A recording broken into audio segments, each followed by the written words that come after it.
ভারত সরকারের অগ্রাধিকার প্রাপ্ত কর্মধারা পোষণ ভি পড়াই ভি বিষয়ক ৩ দিনের প্রশিক্ষণ কর্মসূচি আজ থেকে কৈলাসহর সার্কিট হাউসের কনফারেন্স হলে শুরু হয়েছে। সমাজ কল্যাণ ও সমাজ শিক্ষা দপ্তরের মন্ত্রী টিঙ্কু রায় এই কর্মসূচির আনুষ্ঠানিক উদ্বোধন করেন। তিনি বলেন, অঙ্গনওয়াড়ি কেন্দ্রগুলোর ক্রম উন্নতির লক্ষ্যে সরকার কাজ করছে। পাশাপাশি কর্মীদের সমস্যা সমাধানে আগ্রহী সরকার।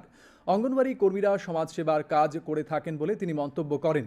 বক্তব্য রাখেন ঊনকোটি জেলার জেলাশাসক দিলীপ কুমার চাকমা, দপ্তরের অধিকর্তা তপন কুমার দাস, জেলা পরিদর্শক বিদ্যাসাগর দেববর্মা প্রমুখ। এখানে কয়েকজন গর্ভবতী মহিলাকে পোষণ কিট ও অঙ্গনওয়াড়ি কর্মীদের ব্যাগ প্রদান করা হয়। বাড়িতে পৌঁছে দেওয়া হচ্ছে, সেটাকে আরো ভালো কোয়ালিটি পোষণ দেওয়ার জন্য আমরা পরিকল্পনা করছি। ধলাই জেলাতে 200 অঙ্গনওয়াড়ি সেন্টার, যেখানে আরো এবং এলইডি স্ক্রিন সহ এলইডি টিভি, সোলার প্যানেল সহ এই ধরনের আপডেট অঙ্গনওয়াড়ি সেন্টার অলরেডি কাজ শুরু হয়েছে। সেগুলো হয়তো খুব শীঘ্রই সেগুলো শেষ হবে, সেখানে আমরা করছি।